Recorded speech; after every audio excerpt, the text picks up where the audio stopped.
بسم الله الرحمن الرحيم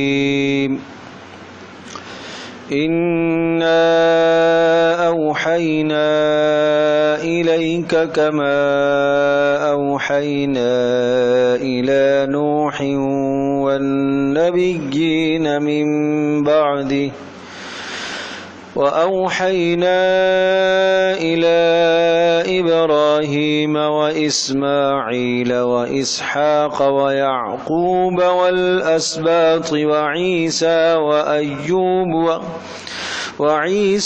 وأيوب ويونس وهارون وسليمان وآتينا داود زبورا ورسلا قد قصصناهم عليك من قبل ورسلا لم نقصصهم عليك وكلم الله موسى تكليما رسلا مبشرين ومنذرين لئلا يكون للناس على الله حجة بعد الرسل وكان الله عزيزا حكيما لكن الله يشهد بما أنزل إليك أنزله بعلمه والملائكة يشهدون وكفى بالله شهيدا إنا أوحينا إليك كما أوحينا إلى نوح والنبيين من بعده۔ ایمان کے مقتضیات کہ ایمان کس چیز کا تقاضا کرتا ہے اور اسلام کی دعوت، اور دوسری بات غلو سے، دین کے اندر غلو کرنے سے اپنے آپ کو بچایا جائے، اور اسی طرح سے نصارہ کے عقائد کا رد پیش کیا گیا۔ انا اوحینا الیک کما اوحینا، بے شک ہم نے آپ کی طرف وحی کی ہے، اوحینا ہم نے آپ کی طرف وحی کی، کما اوحینا جیسا کہ ہم نے وحی کی، الی نوح علیہ السلام کی طرف، والنبیین من بعدی اور نوح علیہ السلام کے بعد جو اور انبیاء آئے ہیں ان کی طرف ہم نے وحی کی۔ انبیاء علیہ السلام کا تذکرہ یہاں پر اجمالی طور پر ہے، اور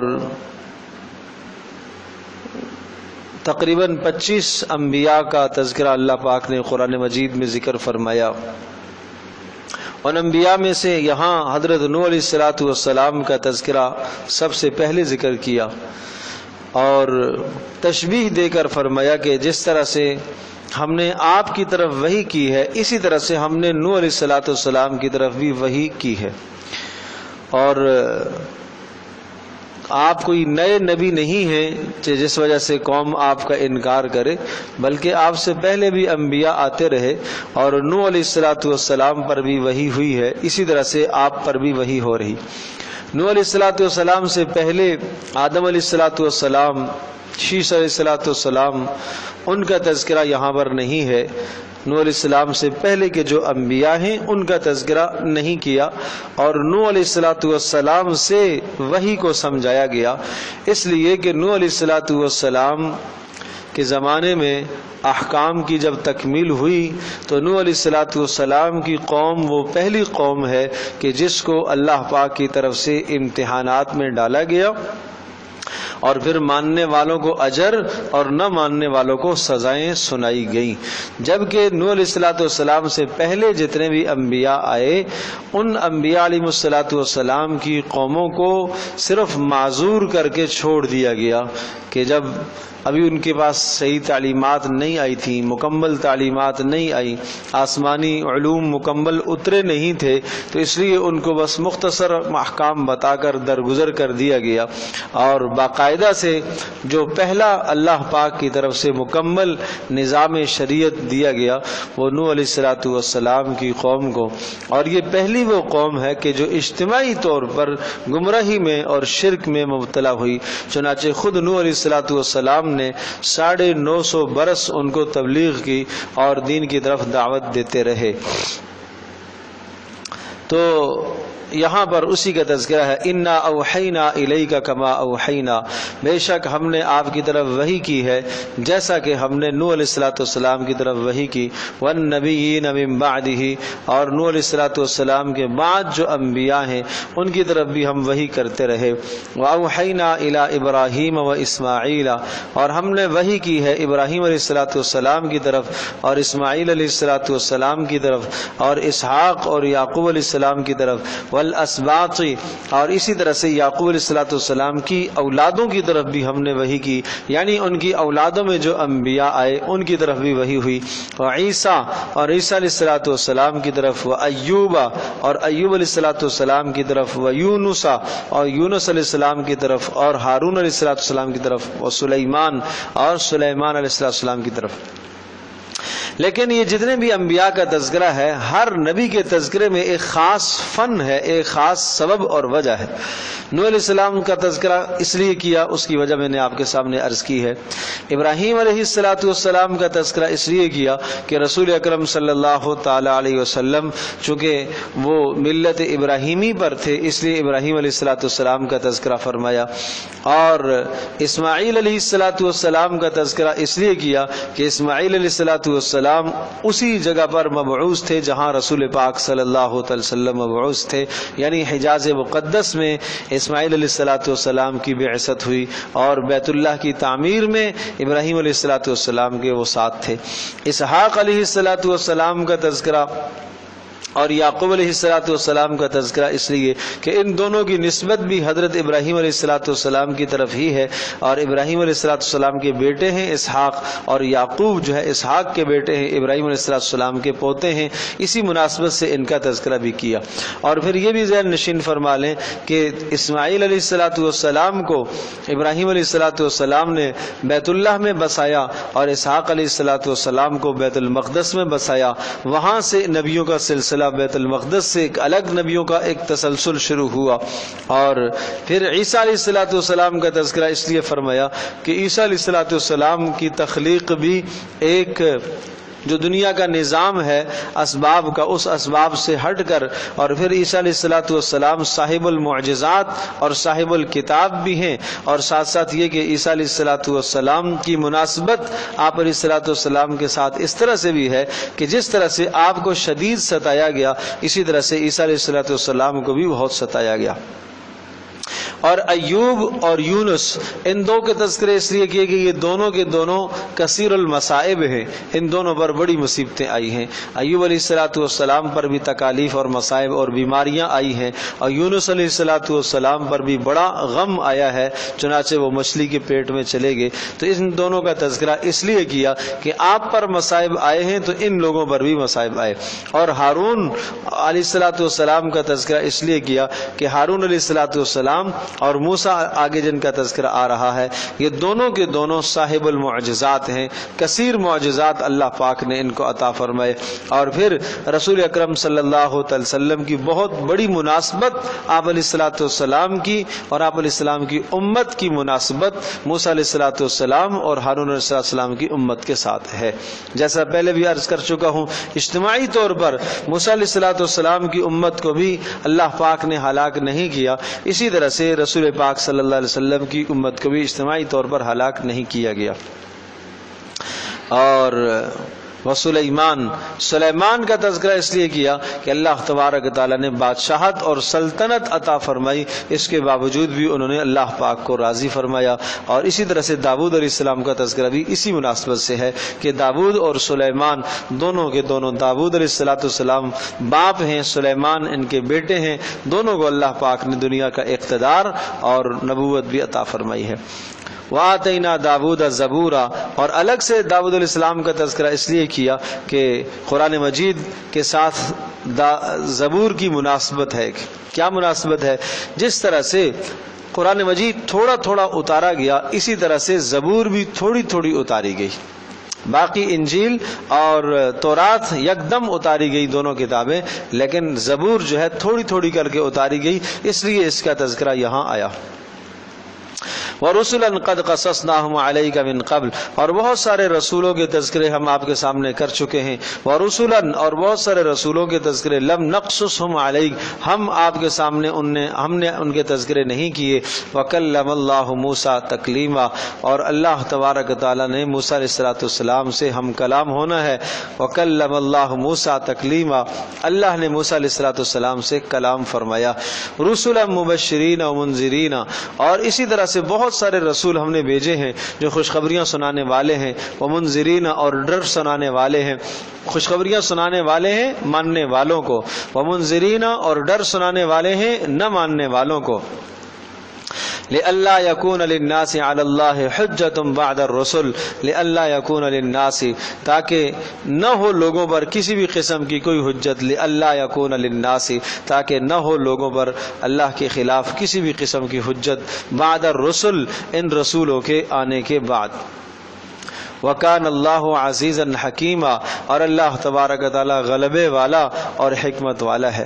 لَكِنِ اللَّهُ يَشْهَدُ بِمَا أَنزَلَ إِلَيْكَ أَنزَلَهُ بِعِلْمِهِ، لیکن اللہ تبارک تعالیٰ تو خوب شہادت دیتا ہے، گواہی دیتا ہے. بِمَا أَنزَلَ إِلَيْكَ، جو آپ کی طرف اتارا گیا. پوچھنے لگے کہ کون ہے آپ کا گواہ کہ یہ جب مضامین آپ کے پاس آئے ہیں یہ اللہ کی طرف سے آئے ہیں. اللہ گواہی دے رہا ہے. انزلہ بعلمی، اس سب کو اللہ پاک نے اتارا ہے اپنے علم اور اپنے ارادے کے ساتھ. والملائکۃ یشہدون، اور فرشتے بھی اس بات پر آگاہ اور گواہ ہیں کہ اللہ نے آپ کی طرف یہ کلام اتارا ہے. کوئی گواہی نہ دے تب بھی اللہ پاک گواہ کافی ہے. وَكَفَى بِاللَّهِ شَهِيدًا، اور اللہ پاک گواہ کافی ہے. إِنَّ الَّذِينَ كَفَرُوا وَصَدُّوا عَن سَبِيلِ اللَّهِ قَدْ ضَلُّوا ضَلَالًا بَعِيدًا، ہاں وہ لوگ جنہوں نے کفر کیا ہے، ضلالت اور گمراہی میں پڑے رہے. وَصَدُّوا عَن سَبِيلِ اللَّهِ، اور دوسروں کو اللہ پاک سے روکے رکھا ہے. قَدْ ضَلُّوا ضَلَالًا بَعِيدًا، وہ بہکاوے گئے اور بہکاوے میں چلے گئے. قَدْ ضَلُّوا، گمراہ ہو گئے. ضَلَالًا بَعِيدًا، بہت دور کی گمراہی میں جا کے پڑے، کھلی گمراہی میں جا کے پڑے. ان الذين كفروا وظلموا لم يكن الله ليغفر لهم ولا ليهديهم طريقا، بے شک وہ لوگ جنہوں نے کفر کیا، وظلموا، اور ظلم اور زیادتیاں کی، لم يكن الله ليغفر لهم، اللہ تبارک تعالی انہیں معاف نہیں کرے گا. ولا ليهديهم طريقا، اور نہ اللہ پاک ان کو کوئی رہنمائی دکھائے گا. جنہوں نے کفر کیا اور ظلم کیا، کفر سے مراد خود گمراہ ہو جانا، اور ظلموں سے مراد دوسروں کو گمراہ کرنا، دوسروں کو نقصان دیا. لم یکن اللہ لیغفر لهم، اللہ پاک ایسوں کو نہیں بخشے گا، نہیں معاف کرے گا. ولا لیہدیہم طریقہ، اور نہ اللہ پاک ایسوں کو کوئی رہنمائی دے گا. الا طریق جہنم، ہاں ایک راستہ انہیں ملے گا، وہ ہے سیدھا جہنم کا راستہ. الا طریق جہنم، جہنم کے راستے کی رہنمائی تو وہ ان کو ہے، باقی کچھ نہیں ہے. اور وہ جہنم کے راستے کی رہنمائی دنیا میں شیطان ان کی رہنمائی کر رہا ہے، گناہوں پر لگا رہا ہے. خالدین فیہا ابدا، ہمیشہ ہمیشہ اس میں رہیں گے. وَكَانَ ذَلِكَ عَلَى اللَّهِ يَسِيرًا، اور یہ اللہ تبارک تعالیٰ پر ہے بڑا آسان. یا ایھا الناس قد جاءکم الرسول، اے لوگو قد جاءکم الرسول، تمہارے پاس آ چکا رسول. بالحق، حق کو لے کر تمہارے پاس اللہ کا رسول آ چکا. من ربکم، تمہارے پروردگار کی طرف سے. فآمنوا خیرا لکم، لہذا تم ایمان لے آؤ. خیرا لکم، یہ تمہارے لیے بہتر ہوگا. فآمنوا خیرا لکم، یہ تم ایمان لے آؤ تو یہ ایمان لانا تمہارے حق میں بہتر ہے.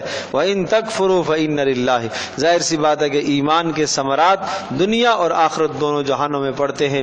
وإن تکفروا فإن للہ، اور اگر تم انکار کرتے ہو اللہ کا ایمان، اللہ پر ایمان نہیں لاتے، یہ انتباہ ہے، تنبیہ ہے. اگر تم اللہ پر ایمان نہیں لاتے ہو تو سن لو. فإن للہ ما فی السماوات وما فی الارض، اگر تم اللہ پر ایمان نہیں لاتے ہو تو تم اللہ کا کوئی نقصان نہیں کر سکتے ہو، اس لیے کہ اللہ ہی کے لیے ہے جو آسمانوں میں ہے اور جو زمینوں میں ہے. جب اللہ پاک ہی کا قبضہ ہے آسمانوں میں بھی اور زمینوں میں بھی، تو آسمانوں کی ساری مخلوقات اللہ کے قبضے میں ہیں، اور کسی مخلوق کو اللہ پاک عذاب کے لیے نیچے بھیج سکتا ہے. اگر کسی ملائکہ کو اللہ پاک اتارتا ہے عذاب کے لیے، اسی طرح سے آسمان اللہ کے قبضے میں ہے. اگر آسمان سے بارشوں کا سلسلہ شروع ہو جائے عذاب کی شکل میں، زمین بھی اللہ کے قبضے میں ہے. زمین کا دھس جانا اور زمین کا شق ہونا اور پھٹنا، یہ سب اللہ کے قبضے میں ہے. وَكَانَ اللَّهُ عَلِيمًا حکیما، اللہ پاک سب کے ایمانوں کو جاننے والا ہے، علیمن جاننے والا ہے۔ کیا چیز؟ سب کے ایمان کو جانتا ہے، سب کے کفر کو جانتا ہے، لیکن اس کی حکمت کا تقاضا یہ ہے کہ وہ حکیم ہے، عذاب دینے میں جلدی نہ کرے۔ یا اہل الکتاب لا تغلوا فی دینکم، اے اہل کتاب لا تغلوا فی دینکم، مت غلو کرو تم فی دینکم، اپنے دین کے معاملے میں کسی بھی قسم کا غلو نہ کرو، ولا تقولوا علی اللہ الا الحق، اور مت کہو اللہ پر کوئی ناحق بات مت بولو، ولا تقولوا علی اللہ، اور مت کہا کرو اللہ پاک کے بارے میں الا الحق، سوائے حق کے کچھ بھی نہ کہا کرو۔ انما المسیح عیسی ابن مریم رسول اللہ وکلمتہ، بے شک انما المسیح عیسیٰ علیہ الصلوۃ والسلام، مسیح عیسیٰ بن مریم رسول اللہ، ایک ان کا لقب استعمال ہوا، دوسرا نام استعمال ہوا، تیسرا کنیت استعمال ہوئی، چوتھا منصب استعمال ہوا۔ انما المسیح، مسیح کا معنی میں پہلے بھی بتا چکا ہوں کہ عیسیٰ علیہ الصلوۃ والسلام کو مسیح اس معنی میں کہا کرتے تھے کہ عیسیٰ علیہ الصلوۃ والسلام مادر زاد اندھوں کے آنکھوں پر ہاتھ پھیرتے تھے، مسح فرماتے تھے، ہاتھ پھیرنا، مسیح مانا ہاتھ پھیرنا، تو ان کی آنکھیں بینائی آ جاتی تھی، اس لیے ان کو مسیح کہا جاتا ہے۔ اور دجال کو جو مسیح کہتے ہیں وہ ایک دوسرے معنی کے اعتبار سے ہے۔ مسیح کا معنی ہے سیاحت کرنے والا، پوری دنیا میں پھرنے والا، تو دجال کو اس لیے مسیح کہا جاتا ہے۔ اور ایک اور دجال کو جو مسیح دوسرے معنی کے اعتبار سے کہتے ہیں کہ اس کی ایک آنکھ مٹی ہوئی ہوگی، ایک آنکھ ممسوح ہوگی، وہ اندر سے ہوگی نہیں، ایک آنکھ نظر آ رہی ہوگی، دوسری آنکھ ایسی ہے جیسے کہ مٹی، تو مسیح کا معنی مٹا ہوا بھی ہے۔ تو یہ دونوں معنی ہیں۔ عیسیٰ علیہ الصلوۃ والسلام کا بھی یہ لقب ہے، ان کے لیے استعمال ہوتا ہے۔ عیسیٰ ابن مریم، مریم کی اولاد ہے، تو مریم کی اولاد یہ کہہ کر نصارہ کا بھی رد ہے اور یہودیوں کا بھی رد ہے۔ نصارہ کہتے تھے کہ عیسیٰ جو ہے وہ ولد الزنا ہیں، زنا کی طرف منسوب کرتے تھے، تو کہا کہ نہیں یہ ابن مریم ہیں۔ اور اسی طرح سے نصرانیوں کا رد ہے، وہ یہ کہتے تھے کہ عیسیٰ علیہ السلام ابن اللہ ہیں، اللہ کے بیٹے ہیں، تو کہا کہ نہیں یہ ابن مریم ہے، اللہ کا بیٹا نہیں ہے۔ رسول اللہ یہ کہہ کر یہ رد ہے یہودیوں کا کہ جو یہ کہا کرتے تھے کہ عیسیٰ علیہ السلام کی توہین اور تذلیل کرتے تھے، ان کو رسول نہیں مانتے تھے، تو کہا کہ نہیں یہ اللہ کا رسول ہے۔ وَكَلِمَتُهُ، اور اللہ کا کلمہ ہے، القاہا الی مریم، اللہ کا کلمہ ہے۔ اس کا کیا معنی؟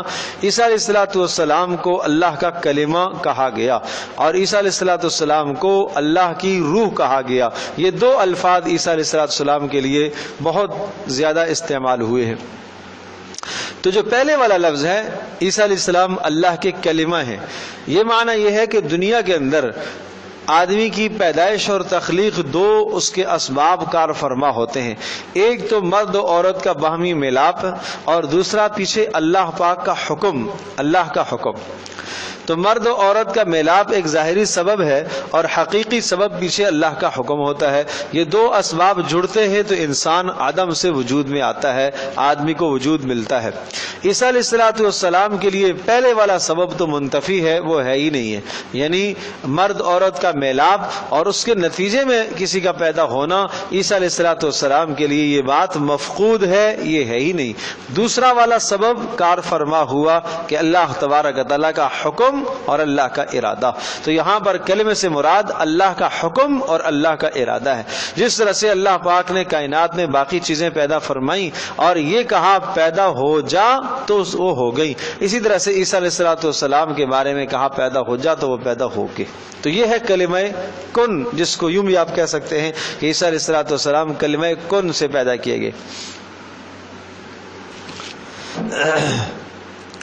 القاہا الی مریم وروح من، اور اللہ پاک نے اس کلمے کو ڈالا ہے حضرت مریم کی طرف، جبریل علیہ السلام کے ذریعے سے اللہ نے اس کلمے کو ڈالا، یعنی حضرت مریم کی طرف جبریل آئے اور حضرت مریم کے گریبان میں آگے پھونکا، اس سے حضرت مریم امید سے ہو گئی اور عیسیٰ علیہ السلام پیٹ میں آگے، اور چند ہی لمحوں میں یہ سارا فاصلہ طے ہو گیا۔ اس کے لیے پھر 9 ماہ کی مدت درکار نہیں رہی۔ وروح منہ، اور اسی طرح سے عیسیٰ علیہ السلام اللہ کی طرف سے روح ہیں، اللہ کی روح ہیں۔ اب یہاں پر اللہ کی روح ہیں، اس سے نصارہ کا یہ نظریہ ہے کہ عیسیٰ علیہ السلام اللہ کا جز ہیں، روح جو کہا گیا اللہ کی روح ہیں۔ تو روح کہنے سے جز ثابت ہونا ہرگز نہیں ہو سکتا. یہ روح کہنا اس لیے ہے کہ جس طرح سے جبریل علیہ الصلوۃ والسلام نے آ کے پھونکا اور پھونکنے کی وجہ سے وہ وجود میں آئے، اس نسبت سے اللہ پاک کی روح کہے گئے. واقعی ہر انسان کے اندر اللہ پاک کی روح ہے، اللہ نے اپنی روح کو ہر انسان کے اندر ڈالا ہے، لیکن عیسیٰ علیہ الصلوۃ والسلام کی طرف خاص طور پر روح کی نسبت کی گئی ہے. اس کو کہتے ہیں اضافت تشریفی. اضافت تشریفی کا معنی شرف اور عزت کے لیے یہ لفظ کہا گیا ہے. جیسا کہ آپ کہتے ہیں بیت اللہ، اللہ کا گھر. اب ساری کی ساری مسجدیں دنیا میں اللہ کا گھر ہے. آپ صالح علیہ الصلوۃ والسلام کی اونٹنی کو کہا گیا ناقۃ اللہ، اللہ کی اونٹنی. حالانکہ ساری کی ساری اونٹنیاں اور سارے جانور اللہ ہی کے ہیں، لیکن وہ نسبت کیا ہوتی ہے؟ شرف کے لیے، عزت کے لیے نسبت کی جاتی ہے. فآمنوا باللہ ورسولہ، فآمنوا باللہ ورسولہ، لہذا ایمان لاؤ تم اللہ پر اور اللہ کے رسولوں پر تم لوگ ایمان لاؤ. ولا تقولوا ثلاثہ، اور مت تم تین کا اقرار کرو، تین کا اقرار مت کرو کہ یوں کہو کہ خدا تین ہے. یہ نصارہ کا نظریہ ہے، اس کا رد پیش کیا گیا ہے. نصارہ یہ کہتے تھے کہ تین. اب اس میں بھی ان کے کئی فرقے ہیں. ایک نصارہ کا فرقہ تو یہ تھا کہ جو یہ کہتا ہے کہ عیسیٰ علیہ الصلوۃ والسلام اللہ کی اولاد ہیں. وقالت الیہود عزیر ابن اللہ وقالت النصارى المسیح ابن اللہ. یہودیوں نے کہا کہ عزیر اللہ کا بیٹا ہے، نصارہ نے کہا کہ عیسیٰ اللہ کا بیٹا ہے. ذالک قولہم بافواہہم، فرمایا یہ سب بےہودہ باتیں کرتے ہیں، یہ ان باتوں کی کوئی حقیقت نہیں ہے.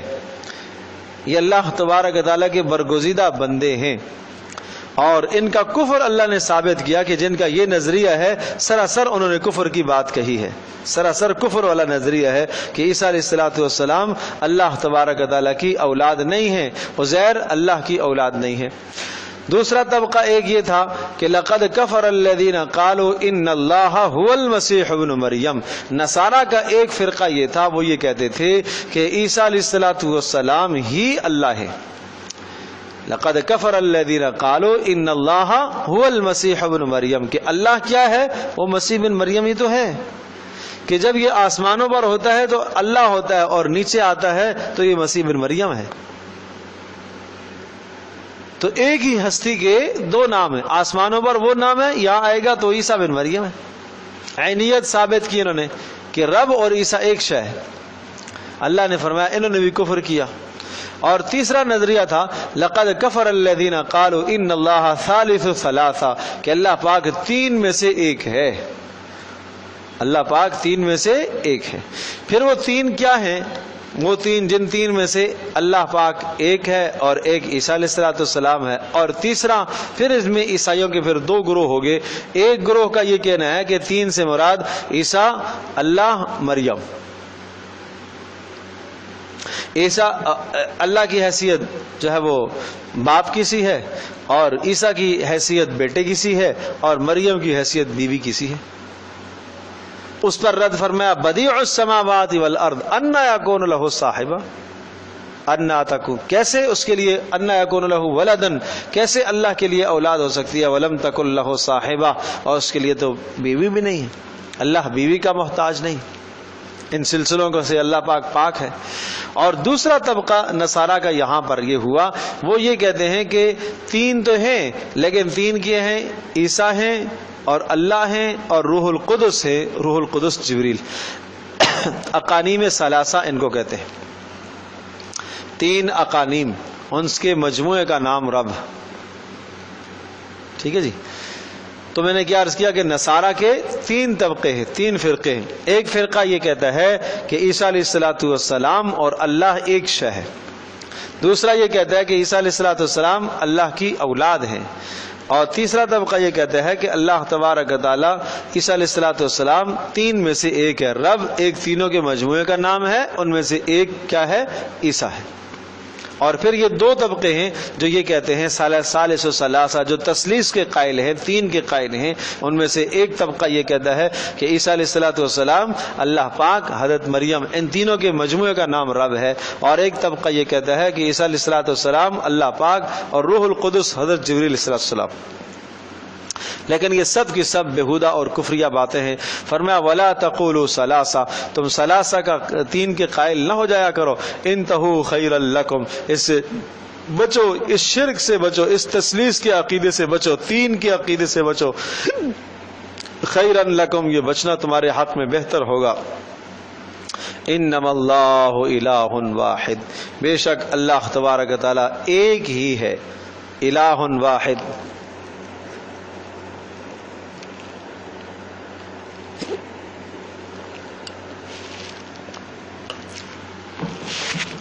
اب دیکھیں ان نظریات کی کیسی نفی فرمائی ہے. بے شک اللہ پاک ایک ہی ہے. انما اللہ الہ واحد، عینیت کی نفی کہ عیسیٰ اور اللہ دونوں ایک نہیں ہے جیسے تمہارا نظریہ ہے کہ اوپر ہے تو اللہ ہے، نیچے آتا ہے تو عیسیٰ ہو جاتا ہے. ایسا نہیں ہے، بلکہ اللہ ایک ہی ہے. نمبر 2، سبحانہ ان یکون لہ ولد، عیسیٰ علیہ السلام اللہ کی اولاد بھی نہیں ہے. سبحانہ، اللہ پاک پاکیزہ ہے. ان یکون لہ ولد، اس کے لیے اولاد ہو. لہ ما فی السماوات و ما فی الارض. اب یہ نفی ہے تثلیث کی کہ عیسیٰ علیہ السلام اور نہ مریم، نہ عیسیٰ نہ مریم اللہ کے ساتھ کوئی شریک ہے. لہو صرف خالص اللہ ہی کے لیے جو کچھ آسمانوں میں اور جو کچھ زمینوں میں ہے، سارے تصرفات کا حق اللہ کو ہے. آسمانوں میں زمینوں میں ہونے کا معنی پہلے میں کئی بار یہ عرض کر چکا ہوں کہ جہاں یہ لفظ آتا ہے اس کا معنی یہ ہوتا ہے کہ آسمان اور زمین میں جو کچھ ہے اس کا خالق بھی اللہ، اس کا مالک بھی اللہ، اس کا متصرف بھی اللہ، اور ان کا معبود بھی صرف اللہ ہے. یہ چاروں باتیں یہاں ملحوظ ہوتی ہیں. وَكَفَى بِاللَّهِ وَكِيلًا، اور اللہ تبارک تعالیٰ خوب کافی ہے، بہترین کام بنانے والا. لَن يَسْتَنْكِفَ الْمَسِيحُ أَن يَكُونَ عَبْدًا لِلَّهِ وَلَا الْمَلَائِكَةُ الْمُقَرَّبُونَ. اب یہ نصارہ یہ کہا کرتے تھے کہ عیسیٰ علیہ السلام کو اللہ تبارک تعالیٰ کا بیٹا ہم اس لیے کہتے ہیں کہ عیسیٰ علیہ السلام کو اللہ کا بندہ کہنا یہ عیسیٰ علیہ السلام کی توہین ہے، اور عیسیٰ علیہ السلام اس کو پسند نہیں کرتے تھے کہ ان کو کوئی اللہ کا بندہ کہے. بندہ کہنا یہ عیسیٰ علیہ السلام کی توہین ہے، انبیاء کی توہین ہے. اس کو رد فرمایا لن یستنکف المسیح، کہ بالکل عار محسوس نہیں کرتے. یستنکفا، عار محسوس کرنا، ہرگز عار محسوس نہیں کرتے، شرم محسوس نہیں کرتے، ہرگز عار محسوس نہیں کرتے. المسیح، عیسیٰ علیہ السلام، کس بات سے؟ ان یکون، کہ وہ ہو جائیں عبدا للہ، اللہ کے بندے. اللہ کا بندہ بننے میں وہ عار محسوس نہیں کرتے، اللہ کا بندہ بننے میں وہ عار محسوس نہیں کرتے. وَلَا الْمَلَائِكَةُ الْمُقَرَّبُونَ، اور نہ ہی اللہ کے فرشتے جو مقرب ہیں وہ یہ عار محسوس کرتے ہیں. نہ فرشتے عار محسوس کرتے ہیں اور نہ عیسیٰ علیہ السلام اس بات کی عار محسوس کرتے ہیں کہ ان کو اللہ کا بندہ کہا جائے. بالکل اس بات سے ان کو کوئی شرم اور حیا نہیں آتی. وَمَن يَسْتَنْكِفْ عَنْ عِبَادَتِهِ وَيَسْتَكْبِرْ فَسَيَحْشُرُهُمْ إِلَيْهِ جَمِيعًا. وَمَن يَسْتَنْكِفْ عَنْ عِبَادَتِهِ، اور فرمایا کہ وہ لوگ یستنکف جو عار محسوس کرتے ہیں، عن عبادتہ، اللہ تبارک تعالیٰ کی بندگی سے جو عار محسوس کرتے ہیں، ویستکبر، اور جو تکبر اور غرور کرتے ہیں، فسیحشرہم الیہ جمیعا، اللہ پاک ان سب کو جمع کرے گا، اللہ ان سب کو جمع کرے گا. فَأَمَّا الَّذِينَ آمَنُوا وَعَمِلُوا الصَّالِحَاتِ، اور فرمایا کہ وہ لوگ جو ایمان لائے اور اچھے اعمال کی اعمال صالحہ کیے، فَيُوَفِّيهِمْ أُجُورَهُمْ، اللہ تبارک تعالیٰ انہیں پورا پورا بدلہ دے گا. وَيَزِيدُهُمْ مِنْ فَضْلِهِ، اور اللہ پاک ان کو نوازے گا اپنے فضل سے. وَيَزِيدُهُمْ، اور اللہ اضافہ کرے گا ان کے اندر اپنا فضل.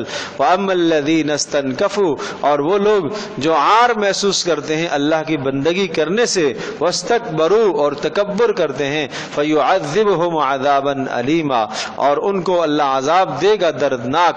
وَلَا يَجِدُونَ لَهُمْ، اور نہیں پائیں گے وہ اپنے لیے، من دون اللہ، اللہ کے سوا، ولیًّا، کوئی حمایتی، ولا نصیرا، اور نہ مددگار، نہ کوئی حمایتی پائیں گے نہ کوئی مددگار پائیں گے. تو یہاں یہ عقیدہ اور نظریہ سمجھایا کہ انبیاء علیہ الصلوۃ والسلام اپنے آپ کو بندہ کہنے سے شرم محسوس نہیں کرتے. بندگی ایک بہت بلند مقام ہے جو اللہ تبارک و تعالی انسان کو عطا کیا کرتا ہے. دیکھو بندہ ہونے کے کئی معنی ہیں. سارے کے سارے انسان چاہے مسلمان چاہے کافر بندے کس کے ہیں؟ سب اللہ کے بندے. ایک بندہ ہونا یہ ہے، اس حیثیت سے تو سارے مسلمان اور سارے کے سارے کافر وہ سب کے سب کیا ہیں؟ اللہ کے بندے. ٹھیک ہے. نمبر 2، دوسرا بندگی کا معنی ہوتا ہے جو اللہ تبارک و تعالیٰ کی عبادت کر رہا ہے، اللہ کو اپنا معبود اور رب مان رہا ہے، یہ اللہ کا بندہ ہے، یعنی بندگی کرنے والا. تو یہ بندگی کرنے والا یہ مسلمانوں کے لیے صرف ہے. اور تیسرا درجہ ہوتا ہے کہ جو حد درجے کی عبادت کرنے والے ہوتے ہیں اور اللہ کے سامنے انتہائی تواضع کرنے والے ہوتے ہیں، یہ بندگی کا سب سے بلند مقام ہے. یہ انبیاء علیہ الصلوۃ والسلام کو حاصل ہے. ہر نبی بندگی میں سب سے آگے ہوتا ہے، عبادت میں سب سے آگے ہوتا ہے، بندگی میں سب سے آگے ہوتا ہے. یہی وجہ ہے کہ رسول پاک صلی اللہ علیہ وسلم کو اللہ پاک نے 2 عظیم ترین معجزے عطا فرمائے. سب سے جو بڑے 2 معجزے ہیں آپ علیہ الصلوۃ والسلام کے پاس، ایک قرآن ہے اور ایک معراج ہے. معراج اور قرآن یہ دونوں کے دونوں عظیم معجزے اللہ پاک نے جہاں ذکر فرمائے، دونوں کے ساتھ لفظ عبد کو ذکر فرمایا. جہاں معراج کا تذکرہ آیا سورہ بنی اسرائیل کی شروع میں، سبحان الذی اسری بعبدہ، پاک ہے وہ اللہ جو اپنے بندے کو لے گیا، جس نے اپنے بندے کو سیر کرائی راتوں رات. تو بندگی کو ذکر فرمایا. یہ نہیں کہا کہ پاک ہے وہ رب جو اپنے رسول کو لے کے گیا، اپنے نبی کو لے کے گیا، بلکہ کیا وصف ذکر فرمایا؟ بندگی. غور سے سنو. اور اس لیے بندگی ذکر کی ہے، اس لیے بندہ کا لفظ یہاں پر کہا ہے کہ چونکہ یہاں رفعتیں دینا ہے. معراج ہونا، نبی علیہ الصلوۃ والسلام کو جو معراج دی گئی اور آسمانوں پر لے جایا گیا، یہ بلندیاں ہیں، یہ عروج ہیں. لیکن یہ عروج اور بلندیاں کیسے ملتی ہیں؟ یہ عبدیت سے ملتی ہیں، یہ تواضع سے ملتی ہیں. جو آدمی مٹاتا ہے، جھکاتا ہے اپنے آپ کو، اللہ اس کو پھر بلند کرتا ہے. اس لیے عبدیت ذکر فرمایا وہاں پر. اور دوسری وجہ یہ بھی ہے کہ عبدیت اس لیے بھی ذکر کیا ہے کہ چونکہ بلندی ملنے والی ہے، آسمانوں کی سیر کریں گے، لمحہ بلمحہ جنت اور جہنم اور سارے مناظر دیکھ کر ایک ہی آن میں واپس آ جائیں گے. تو کسی کی یہ شبہ نہ ہو کہ یہ تو خدائی تصرف ہے. تو اس پر فرمایا بعبدہ، نہیں یہ بندہ ہے، اس کو تم خدا نہ سمجھنا، یہ رب نہیں ہے، یہ بندہ ہے. اور دوسرا معجزہ قرآن کا ہے. تو اس معجزے کو جہاں اللہ نے ذکر فرمایا وہاں پر بھی عبدیت. تبارک الذی نزل الفرقان علی عبدہ، قرآن کو اللہ نے اتارا ہے کس پر؟ بندے پر. سورہ کہف الحمدللہ الذی انزل علی عبدہ الکتاب. دونوں معراج اور قرآن ایک ہی پارے میں دونوں ذکر ہیں، آگے پیچھے. پہلے معراج کا تذکرہ سورہ بنی اسرائیل میں، اس کے بعد سورۃ الکہف ہے، اس میں قرآن کا تذکرہ ہے. دونوں معجزات ایک ہی جگہ پر ذکر ہے، قریب قریب میں، اور دونوں کو عبدیت کے ساتھ ذکر فرمایا کہ یہ بلند مقام ملتے ہیں عبدیت کی بنیاد پر. اب یہاں یہ بات بھی ذہن نشین فرما لیں کہ یہاں سے اس نظریے کی بھی تردید ہو گئی جو رسول اکرم صلی اللہ تعالی علیہ وسلم کے متعلق قائم کیا گیا. حضرت صلی اللہ تعالی وسلم کو نور تصور کیا گیا کہ بشر کہنے سے، انسان کہنے سے رسول پاک صلی اللہ علیہ وسلم کی توہین ہوتی ہے. بھائی جب بندہ کہنے سے توہین نہیں ہوتی ہے تو انسان کہنے سے بھی ان کی توہین نہیں ہوتی، بشر کہنے سے بھی ان کی توہین نہیں ہوتی. اس لیے کہ رسول کی حقیقت اگر آپ دیکھتے ہیں تو ہر رسول انسان ہی ہے. تمام لغت والوں نے یہ تعریف لکھی ہے کہ رسول کیا ہوتا ہے؟ انسان بعثہ اللہ الی الناس لتبلیغ الاحکام، کہ رسول وہ انسان ہوتا ہے جس کو اللہ پاک لوگوں کی طرف بھیجتا ہے احکام کو بھیجنے کے لیے، احکام پہنچانے کے لیے. تو لہذا رسول پاک صلی اللہ علیہ وسلم کو نور بندہ کہنے سے یا آپ علیہ الصلوۃ والسلام کو انسان اور بشر کہنے سے کوئی توہین نہیں ہوتی. پھر یہاں ایک حدیث ساتھ میں لا لیں، آپ علیہ الصلوۃ والسلام نے خود صاف صاف ارشاد فرمایا، لا تطرونی کما اطرت النصارى عیسی ابن مریم انما انا عبد اللہ ورسولہ، کہ مجھے ایسے بڑا چڑھا کر پیش مت کرنا جس طرح سے لوگوں نے عیسیٰ بن مریم کو اللہ کا بیٹا، اللہ کا وہ مقرب ہونے میں تو کوئی شک نہیں، لیکن ایسا مقرب ہونا کہ جس سے اللہ کی الوہیت پر زد پڑ رہی ہو، ایسا مت کرنا، مجھے ایسا مقرب نہ بنانا تم جیسا کہ لوگوں نے عیسیٰ بن مریم کو بنایا۔ انما انا عبد اللہ، میں اللہ کا بندہ ہوں، میں اللہ کا رسول ہوں، اللہ کا بندہ ہوں، اللہ کا رسول ہوں۔ تو یہاں تک بھی اس عقیدے کے اندر غلو کیا گیا، اور یہ بھی کیا گیا کہ رسول اکرم صلی اللہ تعالی علیہ وسلم نیچے ہیں تو احمد ہیں، اوپر ہیں تو احد ہیں۔ جو نصارہ کا نظریہ ہے کہ اوپر ہے تو اللہ ہے اور نیچے ہے تو عیسیٰ ہے، ایک ہی ذات کے دو نام ہیں، یہی نظریہ اور عقیدہ نبی علیہ الصلوۃ والسلام کے متعلق بھی کچھ لوگوں کا ہے کہ احد اور احمد، بس اوپر ہے تو احد ہے، نیچے آیا تو بیچ میں ایک میم کا اضافہ ہو گیا، احمد ہو گیا۔ تو یہ شرکی عقیدے ہیں، یہ باطل نظریات ہیں، ان نظریات کے ساتھ کوئی عبادت اور کوئی بندگی قبول نہیں ہوتی۔ اسی طرح سے آپ علیہ الصلوۃ والسلام نے ارشاد فرمایا کہ میری قبر کو تم عیدگاہ مت بنانا، میری قبر کو تم میلے کی جگہ مت بنانا، جھکنا نہیں، سجدہ نہیں، سمجھے جی۔ اور آپ نے فرمایا لعن اللہ الیہود والنصارى، اللہ لعنت فرمائے یہود اور نصارہ پر، اتخذوا قبور انبیائہم مساجدا، انہوں نے اپنے نبیوں کی قبروں کو سجدہ گاہ بنا دیا۔ تو میری قبر کو سجدہ گاہ مت بنانا، میری قبر کو میلے کی جگہ مت بنانا۔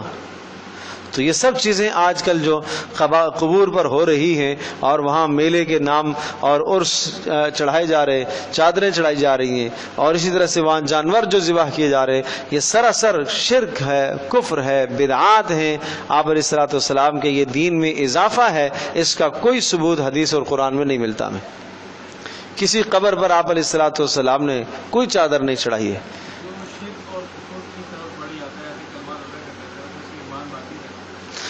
اگر وہ صاف کفریہ کلمات کہہ بیٹھتا ہے تو ایمان سے نکل جاتا ہے، ایمان سے خارج ہو جاتا ہے۔ تو یہ چیزیں سب بری ہیں، سمجھے جی۔ اب بات یہ آتی ہے کہ اچھا جی اگر ہم یہ بزرگوں کے ساتھ عقیدت کرتے ہوئے یہ سارے کام کر لیں تو کیا حرج ہے؟ دیکھو، عقیدت کرو، محبت رکھو بزرگوں سے، ایک منٹ، اپنے اسلاف سے، اپنے بزرگوں سے، اپنے بڑوں سے محبت رکھو۔ یہ یاد رکھیے گا، محبت رکھنا یہ اخلاق کا حصہ ہے، اور اسلام ہمیں حکم دیتا ہے اپنے بڑوں سے، صلحاء سے، اتقیاء سے، نیک لوگوں سے محبت رکھنا، لیکن یاد رکھو وہ محبت شریعت کے دائرے کے اندر ہو کر ہے۔ اخلاق کی تعریف یہ ہے کہ مخلوق کے ساتھ اچھا رویہ اختیار کرو، لیکن حق کی رعایت رکھتے ہوئے۔ جہاں حق کی رعایت نہیں ہوئی وہ اخلاق نہیں ہے پھر۔ اور پھر ایک بات یہ ذہن نشین فرما لیں، اللہ تبارک تعالیٰ نے آسمانوں سے کتاب اتاری ہے، کتابیں اتاری، کتاب اللہ، قرآن کتاب اللہ ہے، اور رسول رجال اللہ ہوتا ہے، اللہ کی رجال ہیں، وہ اللہ کے وہ بندے ہیں۔ تو کتابوں کو اللہ پاک نے اتارا، ان کو سمجھانے کے لیے اللہ نے رجال کو بھی بھیجا ہے، رسولوں کو بھیجا ہے۔ تو کتابوں کو سمجھو کس کے ذریعے سے؟ رسولوں کے ذریعے سے، رسولوں کے ذریعے سے۔ اور پھر رجال کو تم سمجھو کتاب کی تعلیمات کے ذریعے سے، کہ کتاب کے اندر جو رجال کے متعلق تعلیمات ہیں، ہاں جو شخص متبع سنت ہے، جو شریعت کی اتباع کرنے والا ہے، ہم اس کی پیروی کرنے کو تیار ہیں، ہم اس کے پیچھے چلیں گے۔ لیکن اگر کوئی شخص ہمیں سراسر کفر کی طرف لے کے جاتا ہے، صاف بدعات کی طرف دعوت دیتا ہے، اور صاف ہمیں گمراہی کی طرف دعوت دیتا ہے، تو ہمیں قرآن کی تعلیمات کیا ہیں؟ ہمیں تو یہ تعلیمات ہے کہ ہم اس کی پیروی نہ کریں، اس کی پیروی کرنا تو جائز نہیں ہے۔ قرآن مجید میں ایک آیت ہے، وَلَا يَعْصِينَكَ فِي مَعْرُوفٍ فَبَايِعْهُنَّ وَاسْتَغْفِرْ لَهُنَّ اللَّهُ، اور سورۃ الممتحنہ میں ہے۔ آپ علیہ الصلوۃ والسلام کے پاس جب مدینہ سے ہجرت کر کے خواتین آئی ہیں اور وہ اپنا اسلام ظاہر کر رہی تھی تو کہا کہ اذا جاءکم المؤمنات مہاجرات فامتحنوہن، اگر یہ آ کے ایمان ظاہر کرتی ہیں تو ان کا تھوڑا سا جائزہ لو، جانچ پڑتال کر لو کہ یہ ایمان لائی بھی ہے یا نہیں لائی ہیں. ایسا نہ ہو کہ کہیں دل کے اندر کفر چھپا ہوا اور نفاق کر کے آ گئی ہوں. تو ان سے چند باتیں پھر پوچھتے تھے اور چند ان سے معاہدے لیے جاتے تھے. اللہ یشرکن باللہ شیئا، اللہ کے ساتھ شریک تم نہیں ٹھہراؤ گی کسی کو. اگر وہ کہے گی ٹھیک ہے ہاں تو ان کا ایمان معتبر. ولا یسرقن، چوری نہیں کرو گی. ولا یقتلن اولادہن، اولادوں کو قتل نہیں کرو گی. ولا یاتین ببہتان یفترینہ بین ایدیہن وارجلہن، اور الزام تراشی نہیں کرو گی، اس لیے کہ عورتوں میں یہ امراض زیادہ ہوتی ہیں. ولا یعصینک فی معروف، اور کسی معروف میں آپ کی نافرمانی نہیں کریں گی، نیکی میں آپ کی نافرمانی نہیں کریں گی. یہ بات، یہ قصہ میں نے کیوں سنایا ہے؟ یہ لفظ سمجھانے کے لیے. کیا فرمایا اس میں؟ کہ نیکی میں آپ کی نافرمانی نہیں کریں گی. تو خدا نہ خواستہ، اللہ نہ کرے، 1000 بار نہ کرے، تصور بھی اس کا نہیں ہو سکتا کہ نبی کسی کو نافرمانی کا حکم دے. اگر نبی بھی تمہیں اللہ کی نافرمانی کا حکم دیتا ہے تو اس کی اطاعت بھی جائز نہیں ہے. یہ لفظ یہ بتا رہا ہے ولا یعصینک فی معروف. سمجھے جی؟ آپ فرمائیں کیا پوچھ رہے تھے؟ کیا سوال پوچھا تھا؟ ہاں، سوال ان کا یہ تھا کہ جو لوگ شرکیہ کلمات کہہ دیتے ہیں، شرک کہہ دیتے ہیں، کفریہ کلمات کہہ دیتے ہیں، یقیناً کفریہ کلمات کہنے سے، شرکیہ کلمات کہنے سے وہ آدمی اسلام سے خارج ہو جاتا ہے، نکل جاتا ہے. جیسا کہ یہاں تک کہ علماء نے لکھا ہے کہ جو آدمی کسی جانور کو ذبح کرتے وقت کسی اور کا نام پڑھ لیتا ہے، اللہ کا نام پڑھنا چاہیے ذبح کرتے وقت، سمجھے جی؟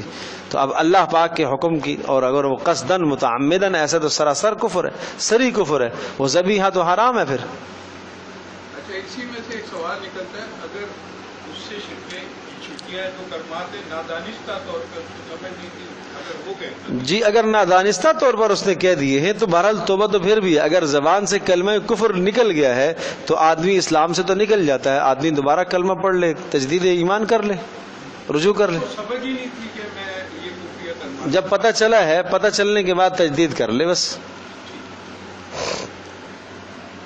تو بہرحال یہ باطل نظریات اس وقت جو ہیں نبی علیہ الصلوۃ والسلام کی شان میں بہت بلند، آپ علیہ السلام کی شان ہے، بہت عظیم ترین شان ہے، لیکن بہرحال آپ علیہ الصلوۃ والسلام کی شان کو اتنا بڑھانا کہ رب کے ساتھ جا کے ملا دینا، یہ کسی طرح سے بھی جائز نہیں ہے. یہ سراسر ظلم، یہ زیادتی ہے. اس زیادتی سے، اس غلو سے ہم اپنے آپ کو بچائیں. یہاں یہی کہا گیا کہ جناب تم غلو نہ کرو دین کے اندر، کسی کی محبت میں ایسے اندھے نہ ہو جاؤ کہ وہ جائز ناجائز جو تمہیں کہتا چلا جائے تم کرتے چلے جاؤ. غلو نہ کرو، غلو سے روکا گیا ہے دین کے اندر. اور دیکھو اسلام نے جو، اسلام کے اندر جو بنیاد ہے وہ اتباع ہے، رسول کی پیروی ہے. جیسا تمہیں رسول نے بتایا اتنا ہی کرو، اس سے آگے تم نہ بڑھو. یہ احداث فی الدین ہے، دین کے اندر کسی چیز کو گڑھ لینا ہے. آپ نے فرمایا من احدث فی امرنا ھذا فہو رد، جس نے ہمارے دین میں کوئی بات گڑھ لی تو وہ تو رد ہے. مغرب کی تین فرض ہم پڑھتے ہیں، ایک آدمی کہتا ہے چلو میں 4 پڑھ لیتا ہوں، تو کیا کہا جائے گا؟ 4 پڑھنے میں اس نے قرات ہی زیادہ کی ہے، تسبیحات زیادہ پڑھی ہے، لیکن رد ہے، مقبول نہیں ہے، رد کر دیا جائے گا. آپ نے ارشاد فرمایا میں حوض کوثر پر انتظار کر رہا ہوں گا لوگوں کا، اور لوگ میرے پاس آئیں گے، میں ان کو اپنے ہاتھوں سے حوض کوثر کے جام پلاؤں گا. کچھ لوگ آئیں گے اور وہ آنا چاہ رہے ہوں گے اور فرشتے ان کو پیچھے کریں گے. میں کہوں گا ان کو آنے دو، میں ان کو پانی پلاتا ہوں. تو فرشتے کہیں گے نہیں، آپ کو نہیں معلوم آپ کے جانے کے بعد انہوں نے کیا بدعات گڑی ہیں. تو آپ نے فرمایا میں کہوں گا سحقا و بعدا لہم، تباہی ہو، ہلاکت ہو، لے جاؤ ان کو جہنم میں ڈالو. تو صحابہ بہت بچتے تھے بھائی، بدعات سے بہت بچتے تھے. عبداللہ ابن مسعود رضی اللہ تعالی عنہ ایک مرتبہ کسی مسجد میں تشریف لے گئے، تو وہاں اذان ہو چکی ہے، اور اذان ہونے کے بعد جماعت کھڑی ہونے سے پہلے کسی نے آواز لگا دی ارے بھائی جماعت کھڑی ہونے لگی ہے. عبداللہ ابن مسعود نکل گئے اس مسجد سے، کہا یہاں نماز نہیں پڑھوں گے، بدعتی لوگ ہیں. کہا ہم نے تو رسول پاک صلی اللہ علیہ وسلم کے زمانے میں 2 اذانیں سنی ہیں، اذان ہوتی تھی نماز کے لیے، اعلان اقامت ہے. یہ اقامت اس بات کی نشاندہی ہے کہ نماز کھڑی ہو گئی ہے. یہ پہلے سے تم کہہ رہے ہو کہ آؤ جماعت کھڑی ہو رہی ہے، جماعت کھڑی ہو گئی ہے، یہ بدعت ہے۔ تو اس قدر اہتمام کرتے تھے وہ لوگ، بدعات سے بچتے تھے۔ تو اس لیے ہمیں بھی بچنا چاہیے ہر قسم کی بدعات سے۔ جس چیز کا دین کے اندر کوئی وجود نہ ہو اس کو گھڑ کے لے آنا، کسی موقع پر جو ہے ایجاد، محرم کا مہینہ آتا ہے تو پتہ نہیں کیا خرافات آتی ہیں، ربیع الاول کا مہینہ آتا ہے تو پتہ نہیں وہاں کیا خرافات آتی ہیں، اور سب کچھ یہ صرف آپ علیہ الصلوۃ والسلام کے ساتھ عقیدت، اہل بیت کے ساتھ عقیدت اور محبت کے نام لے کر یہ سب کچھ کیا جا رہا ہے۔ اور یاد رکھیے گا جہاں بدعت آتی ہے سنت مٹ جاتی ہے اس قوم سے، دوبارہ سنت کی توفیق انہیں نہیں ہوتی، انہیں توبہ کی بھی توفیق نہیں ہوتی، اس لیے کہ بدعتی جو بدعت کر رہا ہوتا ہے وہ اپنے آپ کو گناہ گار تھوڑی سمجھتا ہے۔ ایک آدمی گناہ کر رہا ہے وہ گناہ کو گناہ سمجھتا ہے، یہ تو گناہ کو ثواب سمجھ کے کر رہا ہوتا ہے۔ اس لیے فرمایا جس آدمی نے من وقر صاحب بدعت فقد اعان علی عدم الاسلام، جس نے کسی بدعتی کی تعظیم کی اس نے گویا کہ اسلام کے ڈھانے پر مدد کر دی، یہ بڑا گناہ ہے۔ تو یہ لن یستنکف المسیح، یہاں اس رکوع کے اندر یہ باتیں ساری میں نے عرض کی ہیں کہ رسول پاک صلی اللہ علیہ وسلم کے متعلق بھی اس قسم کی باتیں جو مشہور نہیں ہونی چاہیے۔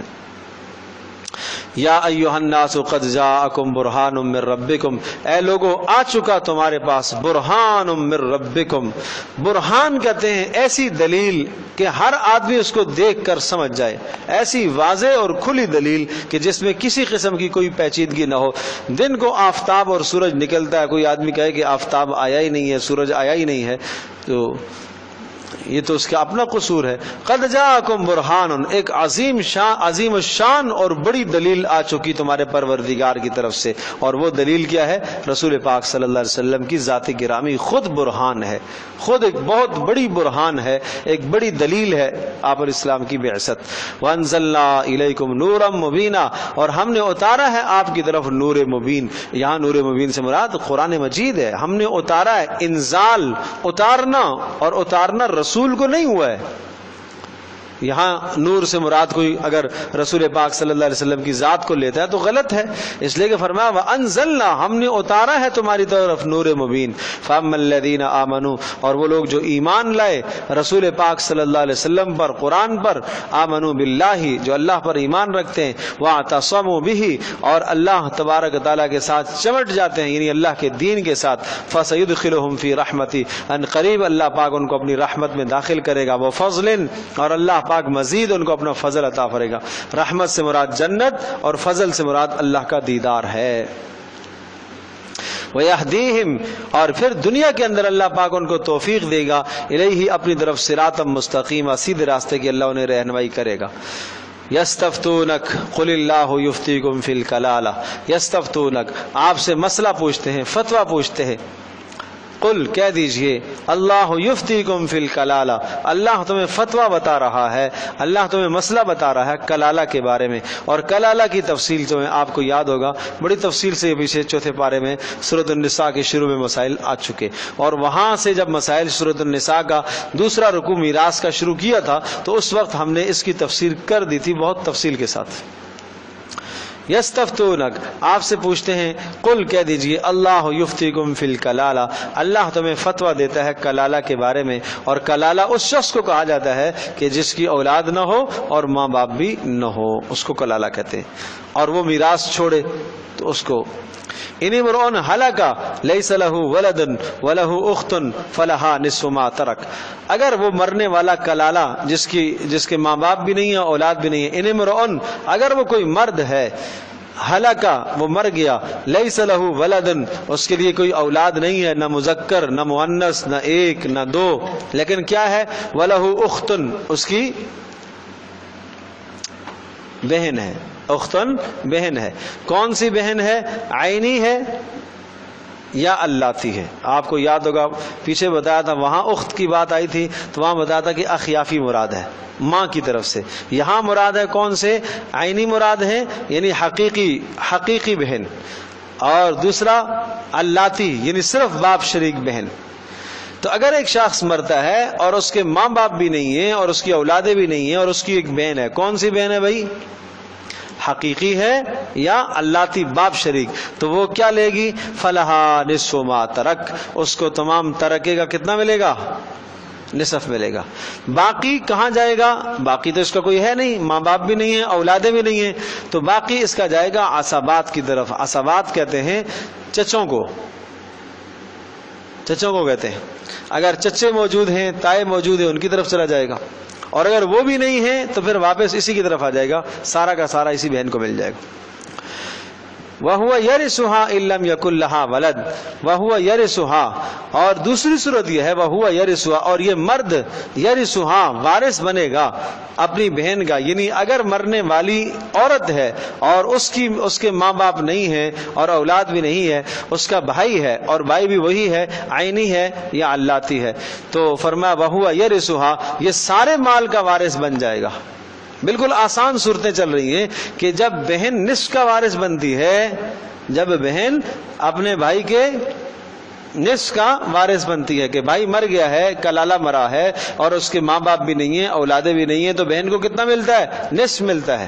اب اگر یہی صورت یوں ہو جائے کہ مرنے والی بہن ہو اور وارث کون بن رہا ہے؟ بھائی بن رہا ہے، تو وہ کتنا لے گا؟ وَهُوَ يَرِثُهَا، یہ بھائی وارث ہو جائے گا سارے مال کا، إِن لَّمْ يَكُن لَّهَا وَلَدٌ، اگر اس کی بہن کی کوئی اولاد نہ ہو تو۔ فَإِن كَانَتْ اثْنَتَيْنِ فَلَهُمَا الثُّلُثَانِ مِمَّا تَرَكَ، اور فرمایا اگر مرنے والا ایک مرد مرا ہے اور اس نے دو بہنیں چھوڑی ہیں اسی طرح کی، اور دونوں حقیقی ہیں یا دونوں علاتی ہیں، دو بہنیں اس نے چھوڑی ہیں، فَلَهُمَا الثُّلُثَانِ مِمَّا تَرَكَ، تو ان دونوں کے لیے 2 ثلث ہوگا جو ترکہ اس نے چھوڑا، 2 ثلث۔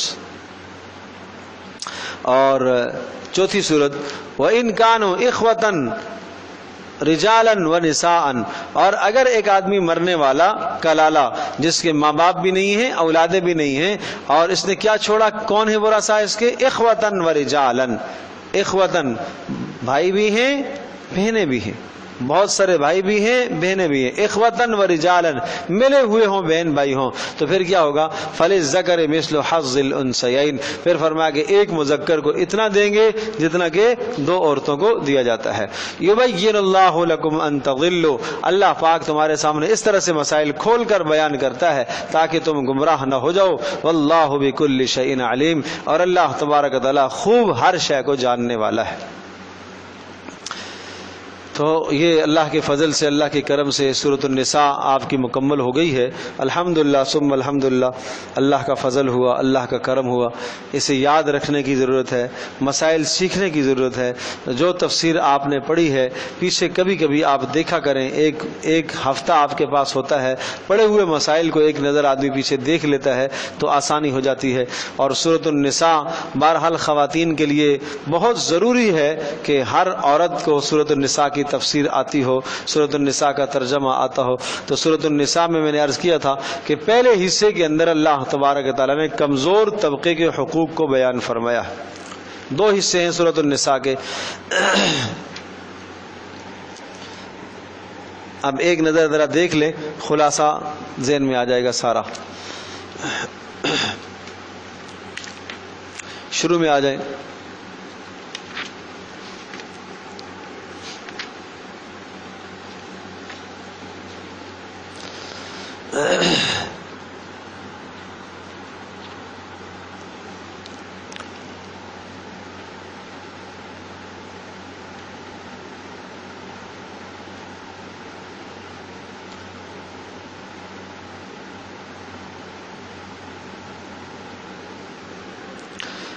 عرض کیا تھا کہ 2 حصے ہیں۔ ایک حصہ کہلاتا ہے تدبیر منزل، گھریلو زندگی، پہلا حصہ اس میں یہ ہے، اور دوسرا حصہ ہے سیاست مدینہ، ملک کے نظام کو کیسے چلایا جائے۔ تو جو پہلے والا حصہ ہے تدبیر منزل جس کو ہم کہتے ہیں، اس میں پھر 3 چیزیں تھیں۔ اموال کی اصلاح، صحیح جگہ پر مال کو خرچ کرنا، اور خواتین کی اصلاح۔ اموال کی اصلاح، مصارف صحیح ہوں، خواتین کی اصلاح جو گھر کا نظام چلائیں گی ان کی اصلاح ضروری ہے۔ بس یہ خلاصے کے طور پر 3 باتیں ذہن نشین کر لیں کہ پہلا حصہ ہوا تدبیر منزل کا، گھریلو زندگی کو بنانے کا، وہ کیسے سدھرے، کیسے اس زندگی کے اندر سکون آئے.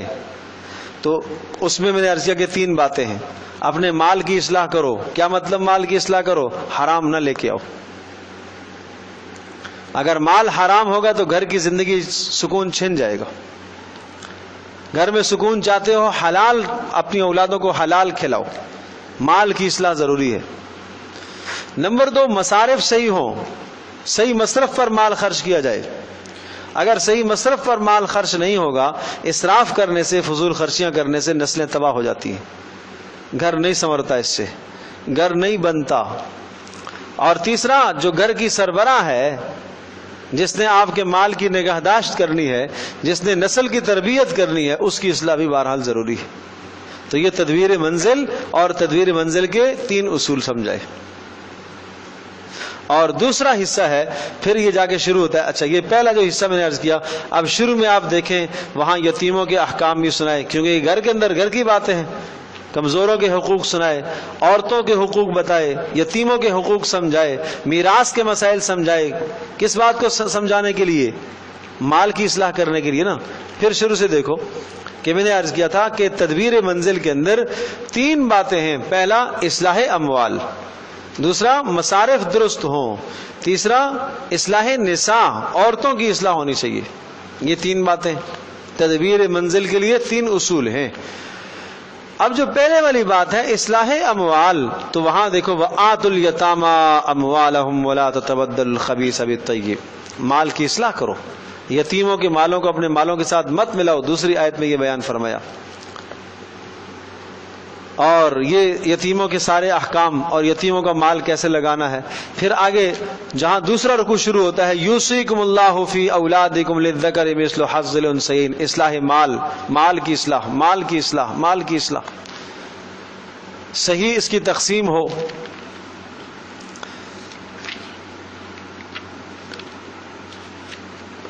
اور واللاتی یاتین الفاحشۃ من نسائکم. تیسرا جو رکوع شروع ہو رہا ہے، اس رکوع کے اندر پھر اصلاح نساء کی بات یہاں سے شروع ہو گئی ہے. مل گیا؟ آیت نمبر 15، واللاتی یاتین الفاحشۃ من نسائکم، یہاں سے اصلاح نساء.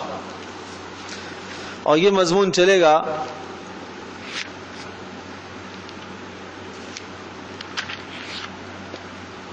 یہ آگے دیکھیں سارے یہی مضامین ذکر ہیں. اور اس میں حرمت علیکم امہاتکم و بناتکم و خواتکم و عماتکم، آیت نمبر 22 میں کون کون سی عورتوں سے تمہارا نکاح جائز ہے، کون کون سی سے نہیں جائز ہے، یہ ساری تفصیلی احکام. پھر الرجال قوامون علی النساء. اور اس سے پہلے بلکہ یا ایھا الذین آمنوا لا تاکلوا اموالکم بینکم بالباطل، آیت نمبر 29 میں دیکھیں آپ اصلاح مال کی بات آ گئی. پھر الرجال قوامون علی النساء، آیت نمبر 34 میں یہ اصلاح نساء ہے، عورتوں کی اصلاح کیسے کی جائے. اور پھر وَاعْبُدُوا اللَّهَ وَلَا تُشْرِكُوا بِهِ شَيْئًا، اللہ کی بندگی، قرابت داروں کے حقوق، یتیموں کے، مسکینوں کے، پڑوسیوں کے، بیویوں کے، شوہروں کے، یہ سارے حقوق، یہ گھریلو زندگی کے متعلق ساری باتیں.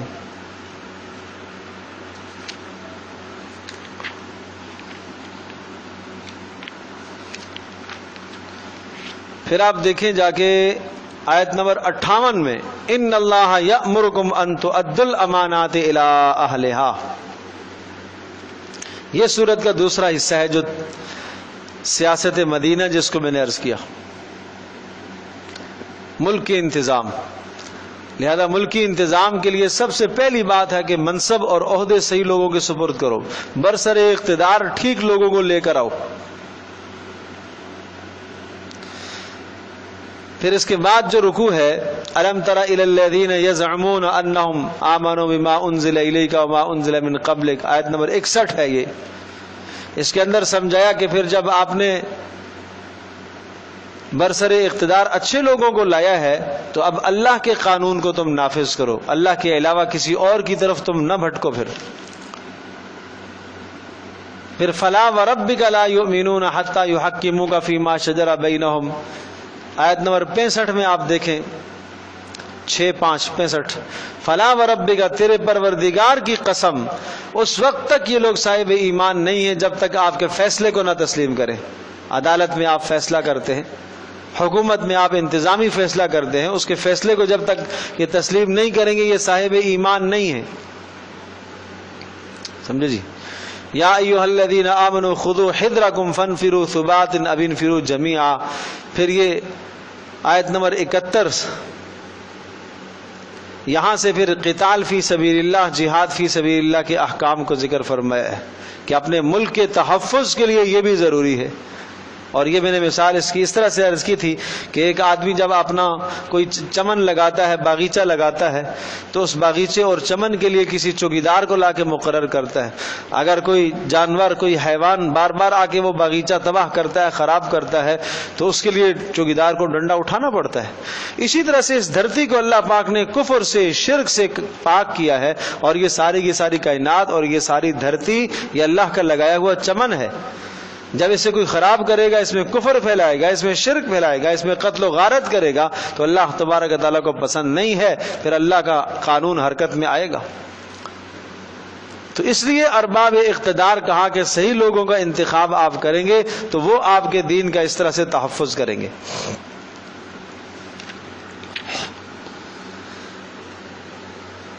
پھر اس کے ساتھ ساتھ یہ سارے مسائل ذکر کرتے ہوئے منافقوں کے کچھ احوال ذکر کیے تھے کہ جہاں پر بھی فما لکم فی المنافقین فئتین، آیت نمبر 88 میں ہے منافقوں کے حالات،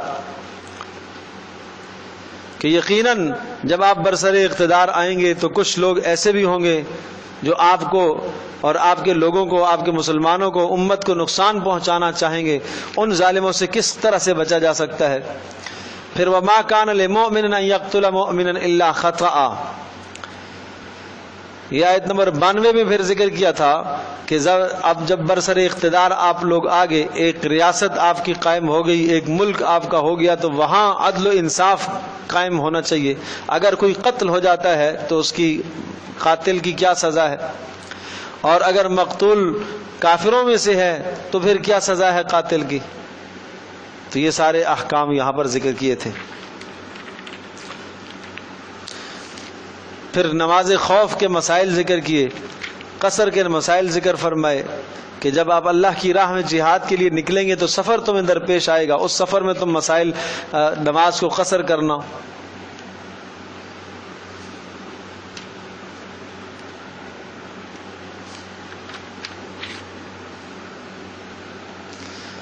پھر ان اللہ لا یغفر ان یشرک بہ ویغفر ما دون ذلک لمن یشاء،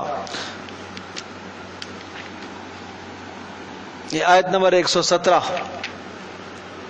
118، 117، اس میں پھر شیطان کے بہکاوے کے شیطان انسان کو کس طرح سے ورغلاتا ہے، کیسے گمراہ کرتا ہے۔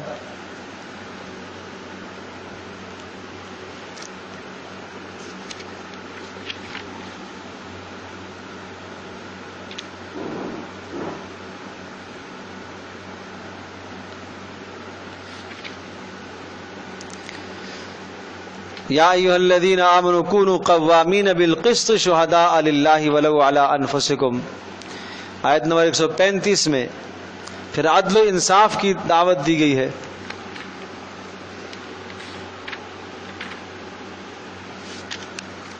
اور پھر اس کے بعد منافقوں کی کچھ عادات ذکر فرمائی، ان المنافقین یخادعون اللہ وہو خادعهم، منافقوں کی حالات اور عادات ذکر کی۔ اور پھر فبما نقضهم میثاقهم لعناهم، آیت نمبر 155، لعنت کے اسباب، یہودیوں پر لعنت کیوں کی گئی ہے وہ اسباب ذکر فرمائے۔ پھر انا اوحینا الیک کما اوحینا، جو آج کا سبق ہے، آج جو ہم نے پڑھا ہے، یہاں سے پھر کہ آپ علیہ الصلوۃ والسلام کی رسالت کا بیان اور دین میں غلو کرنے سے بچنے کی دعوت دی گئی، اور آخر میں پھر خلاصہ اس صورت کا دہرایا گیا کہ یرید اللہ ان یبین لکم، اللہ تبارک تعالیٰ چاہتا ہے کہ تمہارے سامنے مسائل کو کھول کے اللہ پاک بیان فرمائے۔ یبین اللہ لکم ان تضلوا، یہ اللہ پاک نے تمہارے سامنے سارے احکام ذکر کر دیے تاکہ تم گمراہی سے بچ جاؤ۔ واللہ بکل شیء علیم، اللہ ہر شے کو جاننے والا ہے۔ اتنے واضح بیان کے بعد پھر بھی اگر کوئی شخص گمراہی کی طرف بھٹکتا ہے تو اس کا اپنا خسارہ ہے، اس کا اپنا نقصان ہے۔ اللہ پاک ہم سب کی حفاظت فرمائے۔